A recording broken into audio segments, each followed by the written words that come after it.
There are things you don't see unless you're meant to, and sometimes you see them by accident. That's what happened to me. I wasn't chasing ghosts. I was chasing a paycheck. But that night, something else found me. I've never been superstitious. I don't believe in ghosts or witches or curses, but that doesn't mean I haven't seen things. Things that don't belong in this world. This happened just over a year ago. I was hauling a mid-weight load through the mountains of Puebla, Mexico. Beautiful place, yes, but lonely. Dead silent. No cell signal, no streetlights. No one coming to help you if something goes wrong. That trip started off tense. Work was getting worse, late payments, angry bosses, budget cuts. But I had a family, a wife. Grown kids still living with us. I couldn't afford to say no to any job. They sent me from San Martin, Texmelucan to a ranch deep in the hills. I arrived late, and the ranch wouldn't accept the cargo until morning. So I parked on a dirt clearing off the road. Someone else had used it before. I could tell by the tire marks.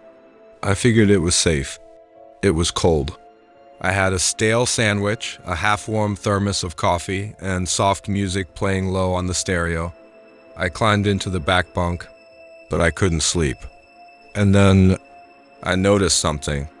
No wind, no crickets, no distant dogs, nothing.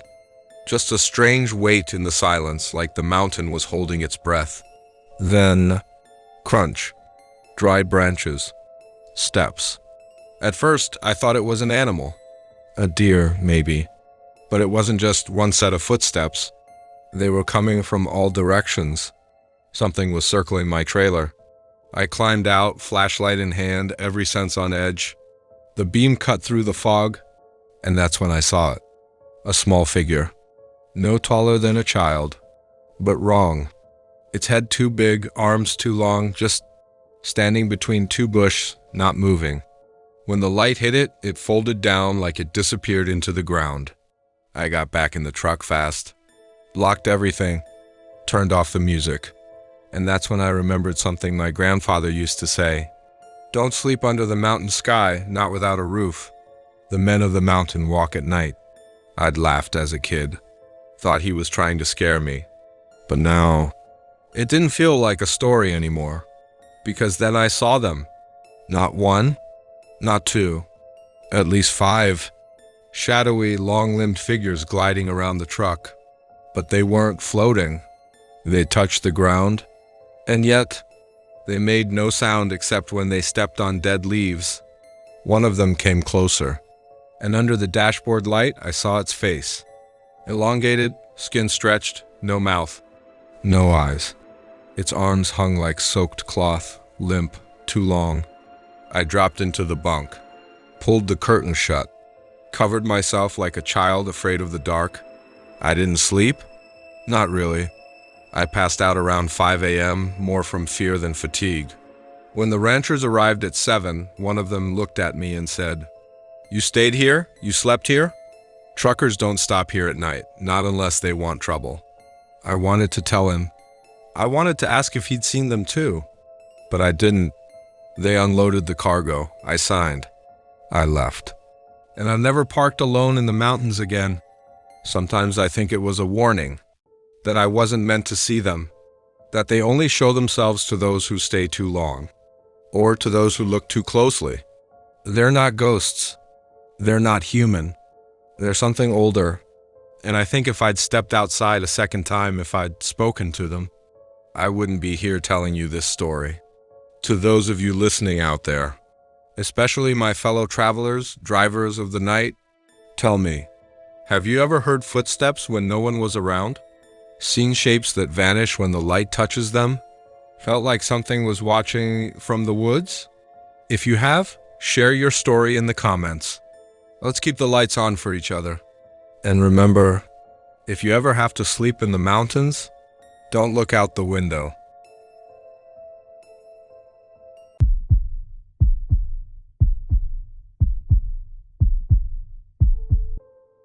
The third time I saw him on the same stretch of road, same pose, same coat, same missing face, I almost stopped. Something inside me wanted to, and that's what scared me the most. There are people who climb into a trailer to feel free, to see the country, to escape rules, ties, and bosses. And then there are people like me, people who drive because there's no other choice. I'm not the best at telling stories. I'm not even the type to admit I believe in strange things. But something happened to me a couple of years ago that changed how I feel about foggy nights. I don't know if it was real. I hope it wasn't, but it left a mark on me and I haven't been the same since. At the time, things weren't going well. I was separated, technically still living in the same house with my ex, for the kids, as she said. So I made myself small. I tried not to fight. When a long-haul trip came up, I took it without thinking. I lived on the road. I slept in my cabin, at fuel stations, at rest stops. The sound of tires on asphalt and old songs on talk radio were better than the screaming and cold silence of home. It was during one of those stretches that it happened. I had just unloaded in Monterrey. They sent me to Ciudad Juarez next, and after that, San Luis, I didn't even leave the cab. Just drove, slept 3 hours, drove again. People told me I was going to burn out. But back then, driving was the only thing keeping me sane. On that particular night, we were diverted off the main highway. Some protest or roadblock. I don't even remember. They sent us down an old secondary road that barely gets used anymore. No lights, no towns, no traffic. Just me, the truck, and the night. A heavy fog rolled in fast. It was thick, blinding, like I had driven into a white tunnel.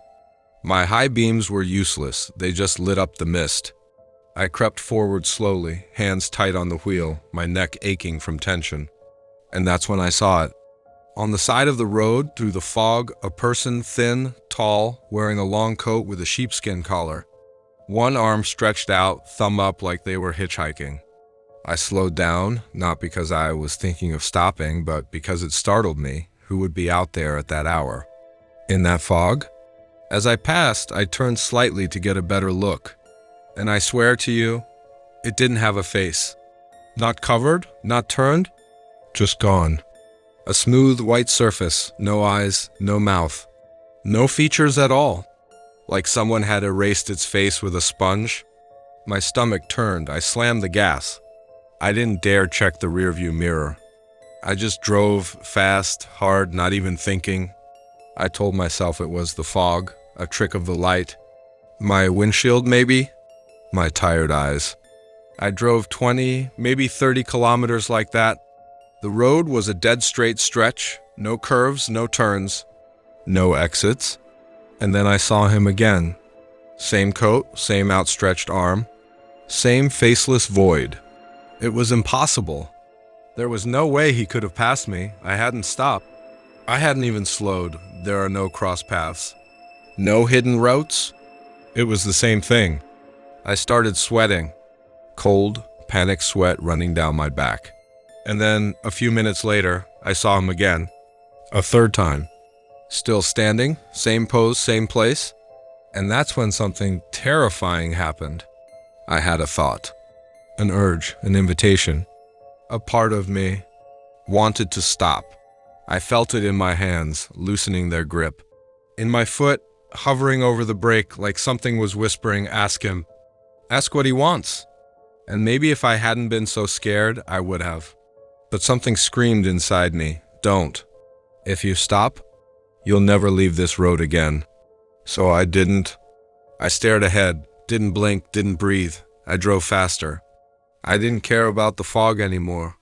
I just needed to be far away from that thing. I reached a gas station around 4:30 a.m. I stumbled out, hands trembling.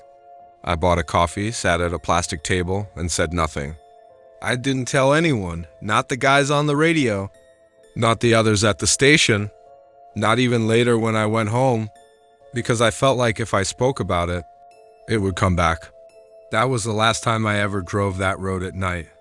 Even now, if I'm forced to take that route, I'll drive out of my way just to avoid it.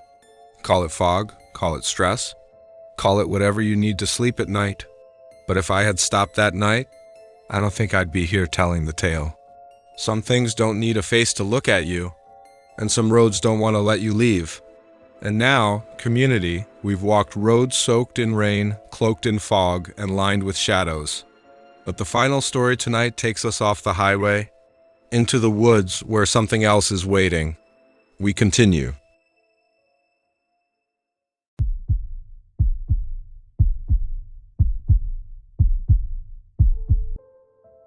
The church wasn't on any map, but I swear I went inside it, and someone was waiting for me. I've been driving for over 15 years. I'm not one of those thrill seekers who chase danger or excitement. I drive for work. It's the only thing I know how to do. All my colleagues will tell you the same. In this line of work, you get used to seeing strange things on the road. But nothing ever came close to what happened a few years ago between Hermosillo and Chihuahua. It was supposed to be a simple run, except this time I wasn't carrying normal cargo. They asked me to transport 2 competition horses. Fine animals. They said it was urgent, that the owners didn't trust just anyone. I wasn't used to this kind of job, but work is work. And the pay was better than usual. Everything was going perfectly until the truck broke down in the middle of the night. A knocking sound came from somewhere between the engine and the front right tire. The whole cabin shook violently. I could barely keep the steering wheel straight. I was stranded alone in the middle of the desert. There was nothing around, just dirt, rocks, and a sky so black it looked hollow. The silence was deafening, except for the wind and the horses. They were restless, too restless. They snorted, kicked, and shifted nervously, as if they were sensing something I couldn't. I tried to calm them, but they were having none of it. I grabbed my flashlight and checked the engine, but I couldn't find anything clearly wrong. I called for assistance over the radio. Dispatch said someone was on the way, but it would take at least an hour. And then I heard it, a howl, long, guttural. Not like a coyote, it was deeper. And it was getting closer. Not one, several. I don't know what kind of animals they were, but the sound paralyzed me. My skin crawled. My instincts screamed at me to run. That's when I saw lights, faint ones, in the distance, a town, or at least what looked like one. Maybe a dozen houses, the kind that pop up near old highways and disappear just as fast. The truck barely moved, but I forced it forward. I didn't care if it broke down completely. I just couldn't stay there. When I arrived, the place was dead. Houses crumbled into themselves, windows shattered. But in the center stood a small church. Not a Catholic one, at least not like any I'd seen. It had a crooked star instead of a cross. Strange symbols carved into the walls, and inside, there was light. A warm glow flickered through a cracked window, and a spotlight weakly lit the door. I don't know what came over me, but I walked straight in. I didn't knock. I didn't even think. A thin, pale man was sitting on a bench near the altar, whispering from an old book.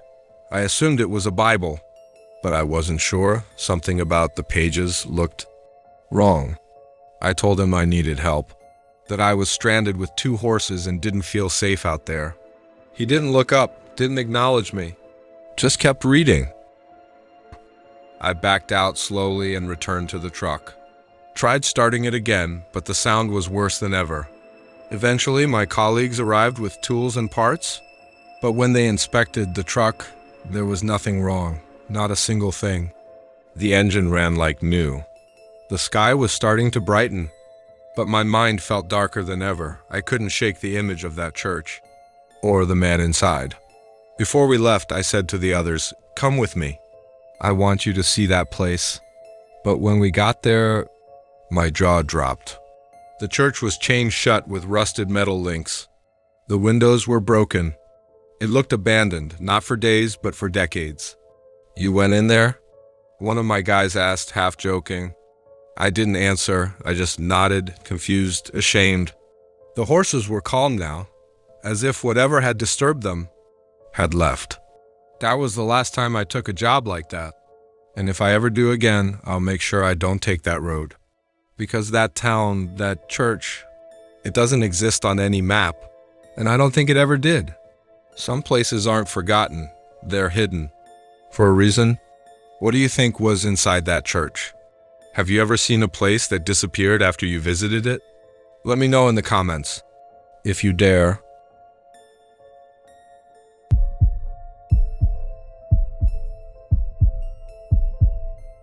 My name is Rafael Comunidad. I'm 52 years old, and I've been driving trucks since I was 19. That's over 3 decades on the road. I once called into a radio show to share this story, but the host just laughed, played along like it was a joke.